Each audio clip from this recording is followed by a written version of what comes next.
my name is Faith Nawalyo Peña-Redondo. I live in Taguig City. I'm 6 years old.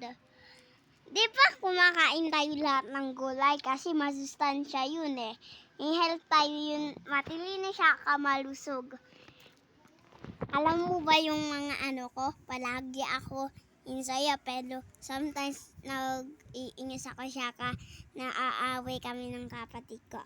Pangalan ko yung isa, bunso ko, Hills. Pero yung iba kong sister siya kuya nasa school pa. Pero yung isa kong maliit na kapatid, madali lang yun umuwi.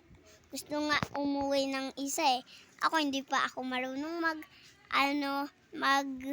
mag-uwi ng isa baka kasi sabing guard asan ning mo.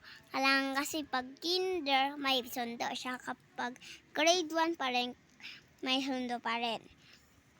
1 ko rin pala ako, nakalimutan ko sinabi sa'yo. Ito yung bunso ko na. O, diba?